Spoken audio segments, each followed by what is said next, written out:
So, Lisa Marie, you've got your new album out on the 15th of October. Can you tell us a little bit about what to expect from Storm and Grace? I think that this is just a very stripped down, organic, kind of Americana rootsy record that was oddly written in England.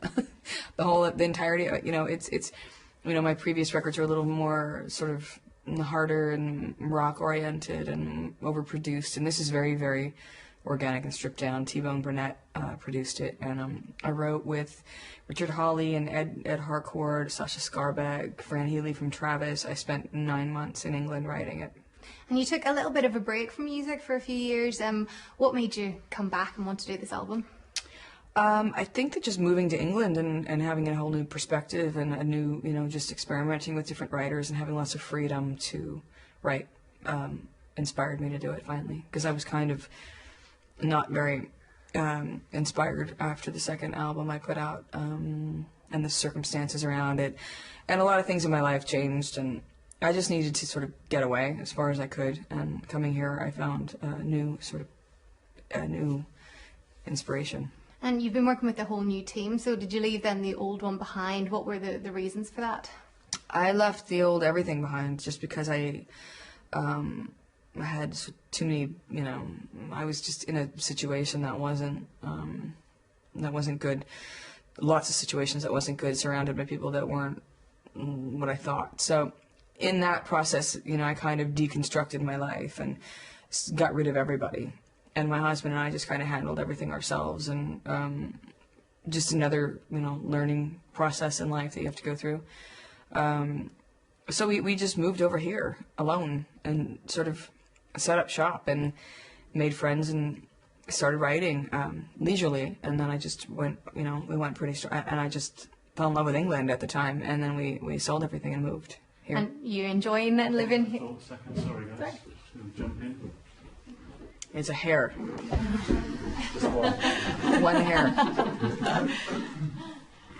I hate that. That happened to me on Oprah once. She finally reached her hand over and flattened it out. You'd rather that though than they didn't tell you and they'd be like, why didn't you? Ready to go again? So you enjoy living over here in England then? I do. I love it. I really love it. It's just really charming and quality of life that I've never known before. And people are really real and simple and sweet and respectful. And I just found it to be really enriching. The ironic thing is actually listening to the album, it has kind of like a Southern American bluesy feel, yet you voted over here. Do you think that's just because that's your background and that's the type of music that I guess your heart's in? Yes, I think that is just where I would naturally go. And then the songwriters that I wrote with are very much, I just think the English appreciate, rootsy and sort of what America has to offer music-wise, which is rootsy, bluesy, sort of Americana kind of, English can really kind of appreciate that. Sometimes I think almost more than Americans do.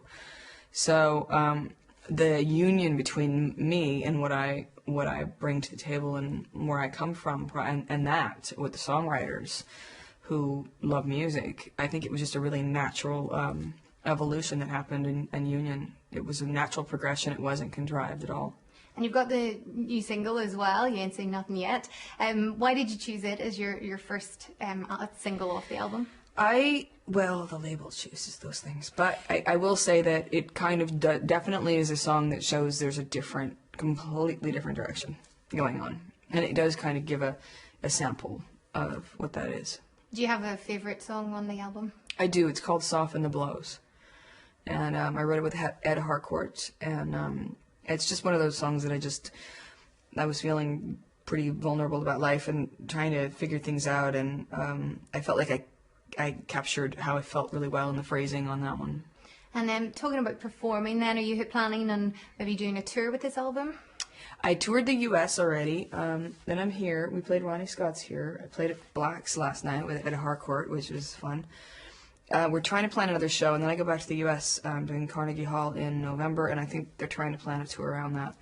And you've also recently performed at the anniversary of your father's death, 35 years ago. I didn't perform. Oh, right, okay, sorry. I thought there was a concert that you'd performed at as well. But, that must have been very moving and emotional for you 35 years on? Yes, that's definitely an experience that you couldn't describe unless you were there. I mean, 35 years, can you believe that it has been that long? No, I can't. But when you're there, it feels, it's amazing because I think there were 75,000 people this year, and it was just very concentrated energy and love towards him, which is overwhelming. And a lot of people, kind of are like, wow, it has been, such a long time, and have memories of him. But obviously, being his only daughter, what are your memories of your dad? I just remember, I remember a lot, but I remember, having just time with him upstairs. There's just 2 bedrooms upstairs at Graceland, which are not really open to the public, but he used to sort of set up a station in my room, so he had a TV and a chair and a table for himself in my room, so at any time I could wake up and he would be in there. And he spent a lot of time there when I was there.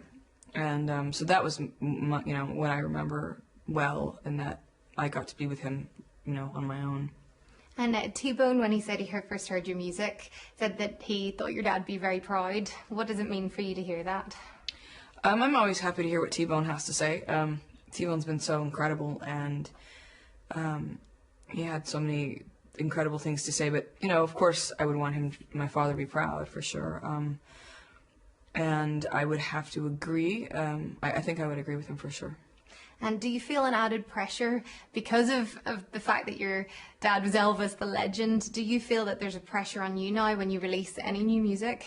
There's always that pressure. People think, oh, you have it easy, and you love it, but you actually have more people wanting to gun you down as well. As much as you have opportunity, you have people comparing you, and and for me, I'm a singer-songwriter. If I wasn't connected to that, it would be a lot easier, obviously, but I am. That's what I bring to the table. So there is people that are going to be just like, oh, you don't sing like him.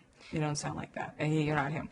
So then that is always just going to be there, and I kind of just can't focus. I have to navigate and focus on the positive that, I have built my own fan base, and they do hear the music, and they hear me, and I am very different. That's what I was going to say. How do you deal with the criticism? Do you try and not read it? Do you look at the internet? Do you look at what people are writing on Twitter and things, or? I try not to. I don't focus too much attention on it. I mean, I have before, and it really affects me. So I in small increments, because I can't, look at that stuff. I think it's just toxic. And I think that it would horribly affect me if I saw too much, But I know it enables as much how incredible the internet can be. It also enables people just to be completely insane and horrible. So I don't feel like I would open my door to them anyway. So why would I read, these things that they have the vile? I'm talking about things that would come out of their mouths, or heads, or fingers. I know what you mean. You said sort of a few years ago, especially your second album, you maybe left that and you weren't in a great place. Take it now you're in a good place. Mm-hmm. No, I think that I think that I was in the past surrounded by lots of things that that wasn't what I thought, and I was in a draconian web, and I'll just speak generally about it, and I think I didn't know it. And in that, I was very angry. And I think that because I didn't know, I could feel it, and I just didn't know where it was coming from. So I was kind of shadow boxing a lot and angry. And I think that discovering it was really, horrifying. And I kind of had to start from ground zero again. But at the same time, I completely rebuilt my life. And all the bad that went away for a reason, and then everything good happened after that. So it cleared things away, and then all this amazing stuff, good people come from that, and then good things, and so it was a good experience in the end, but it was definitely a lot to go through. And obviously, since then, you've had your twin daughters, and you also have other kids as well. Would you like them to follow in the family footsteps and get into music? I would encourage them to do whatever they needed to do, and wanted to do, of course, but if they did, I would want them to be very, professional about it, and competent and serious and good at it, because there will be a lot, on them, pressure. And you performed a while ago on American Idol. Mm-hmm. Is there any chance we might see you on one of our talent shows over here, like The X Factor or The Voice? I don't know. I mean, it hasn't come up. I played the Grand Ole Opry a couple weeks ago, and I thought I was so nervous that I was even more nervous than American Idol to do that. So I haven't been asked, but we'll see what happens. Things change rapidly. So if Simon Cowell said to you right now, Lisa, come on, be on the show. Well, then I would do what Simon says. I think everyone would. Exactly. And finally, you live over here then in England. Is there anything about English sort of, I guess, TV? Are there any programs you're a big fan of? Gosh, I'm not a TV person. I'm sorry to say. I know I'm not supposed to say that on TV, but I don't watch a lot of television. What about then music then? Are there any British artists that inspire you? My husband is the crazy English lover, muso lover. I mean, he's the one that introduces me to everything. In fact, he's the one that got me with Richard Hawley. So I tend to I'm not so keen. I listen to older stuff. I don't want to age myself, but that is kind of what I do. Brilliant. Well, thank you very much. I think my time's just about running up. Oh, but thank you. Lovely to meet you. And so, do you plan on doing more music then after this album? We expect to see a lot more from you. Oh, I would do it. Yes, for the rest of my life if I could. I would love to. It's my favorite thing to do. Brilliant. Well, we look forward to hearing the next album and one after that. Thank you very much. Thank you. Thank you.